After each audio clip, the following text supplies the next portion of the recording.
নমস্কার বন্ধুরা, গ্রহজ্ঞানে আপনাদের সবাইকে স্বাগত জানাই। আজ আমি আপনাদের সামনে একটি অত্যন্ত গুরুত্বপূর্ণ বিষয় নিয়ে আলোচনা করতে চলেছি। আমরা সবাই চাই জীবনে একবার হলেও যেন আমাদের লটারি লেগে যায়, কোথাও থেকে না কোথাও থেকে যেন হঠাৎ করে টাকা পয়সা এসে যায়। আচ্ছা, তাহলে কি জ্যোতিষ সেটা বলতে পারে? আপনার কুণ্ডলী কি জানাতে পারে যে আপনি হঠাৎ করে প্রচুর ধন পেতে পারেন কিনা, আপনার লটারি লাগতে পারে কিনা? দেখুন, এই বিষয়টা আপনাদের হয়তো শুনতে মজার লাগতে পারে, হালকা মনে হতে পারে, যেন কোনো মজার বিষয়, কিন্তু না, এটা কিন্তু একটা অত্যন্ত গুরুত্বপূর্ণ বিষয়। কারণ কোটি কোটি মানুষের মধ্যে কোনো একজনকে যদি ভাগ্য বেছে নেয়, সেটা তখনই সম্ভব যখন আপনি অত্যন্ত সৌভাগ্যশালী হবেন। অর্থাৎ সেই দিনটা, সেই সময়টা ভাগ্য আপনার পুরোপুরি সঙ্গ দেবে। তাহলে কি জ্যোতিষে এমন কিছু যোগ আছে যা বলে দিতে পারে যে আপনি কোটিপতি হতে পারেন, তাও আবার কোনো পরিশ্রম ছাড়াই, শুধুমাত্র ভাগ্যের জোরে?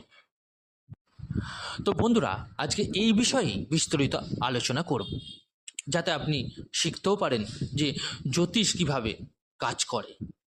দেখুন, আমরা যদি বুঝতে চাই যে আমাদের হঠাৎ করে লাভ হবে কিনা, বা লটারি, সাট্টা, শেয়ার মার্কেটে আমাদের লাভ হবে কিনা, তাহলে কিন্তু প্রথমেই আমাদের বোঝা উচিত যে পঞ্চম ঘর কি হয়।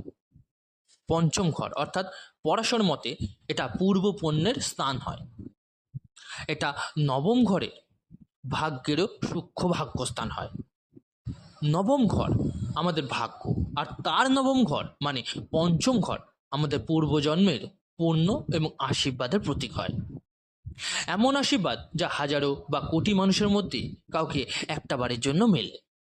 তাহলে দেখুন, এই দুটো ঘর, পঞ্চম এবং নবম ঘর, বিশেষ গুরুত্বপূর্ণ।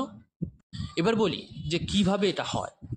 ধরুন, যদি কারোর কুণ্ডলিতে রাহু বা কেতু পঞ্চম ঘরে থাকে, অথবা পঞ্চম বা একাদশ ঘরে থাকে, আর সেই পঞ্চম ঘরের অধিপতি যদি ভাগ্যস্থানে অর্থাৎ নবম ঘরে অথবা লগ্নে অবস্থান করে, শুভ গ্রহদের দ্বারা দৃষ্টি পায় বা কেন্দ্র ত্রিকোণে অবস্থান করে, তাহলে কিন্তু হঠাৎ ধন লাভ বা লটারি লাভের যোগ তৈরি হয়ে যায়। রাহু কেতু রাশির অধিপতির মতো কাজ করে তখন, তাই তারা যেই রাশিতে বসে থাকে তার অধিপতি যদি ভালো স্থানে থাকে, তাহলে রাহু কেতুও ভালো ফল দেয়।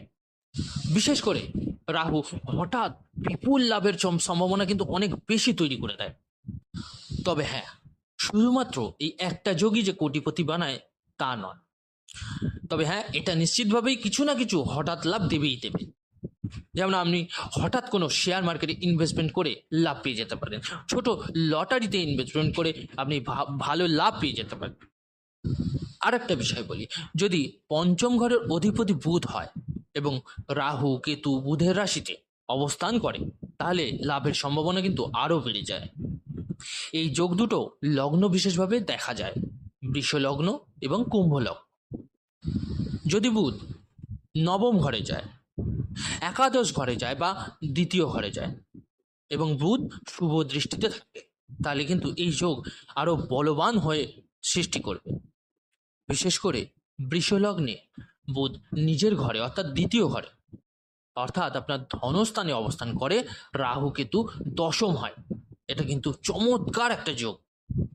আবার এই যোগে যদি নবম ঘরেরও কোনো প্রভাব এসে পড়ে, যেমন নবম ঘরের অধিপতি পঞ্চম ঘরে অর্থাৎ রাহু কেতুর সঙ্গে যুক্ত হয়, বা একাদশ ঘরে গিয়ে পঞ্চমকে দেখে, অর্থাৎ রাহু কেতু ত্রিকোণ সম্পর্ক 1, 5, 9 অর্থাৎ প্রথম ঘর, পঞ্চম ঘর, নবম ঘর এই অধিপতির সঙ্গে, তাহলে কিন্তু এই ব্যক্তিকে অত্যন্ত ভাগ্যবান বলা যেতে পারে।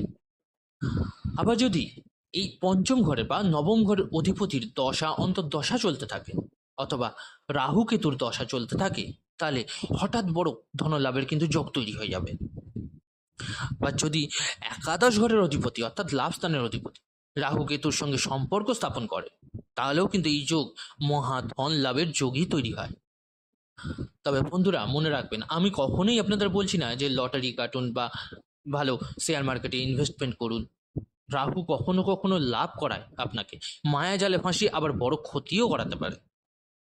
যেমন যদি রাহু কেতুর ওপর অষ্টম বা ষষ্ঠ ঘরের গ্রহদের দৃষ্টি পড়ে, তাহলে তারা কিন্তু একবার লাভ করাবে অবশ্যই, কিন্তু আবার একবার বড় ক্ষতিও করিয়ে দিতে পারে।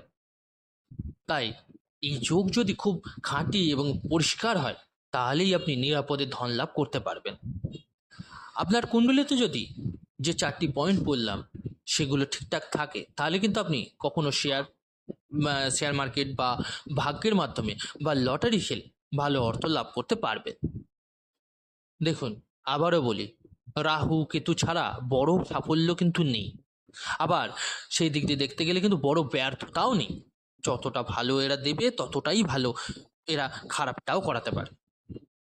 এই দুই গ্রহ যদি ত্রিকোণ বা কেন্দ্রস্থানে ভালো গ্রহের সঙ্গে যুক্ত হয়, তাহলে কিন্তু তারা অসাধারণ ফল দেয়।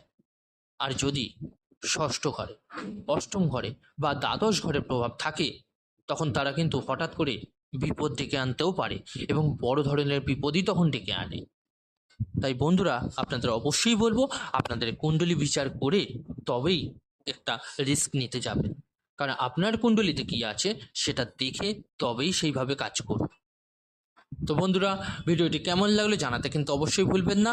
ভালো লাগলে লাইক ও শেয়ার করতে ভুলবেন না, আর অবশ্যই চেষ্টা করুন বন্ধুদের সঙ্গে শেয়ার করতে। চ্যানেলে নতুন হলে অবশ্যই সাবস্ক্রাইব করে নিন। ধন্যবাদ।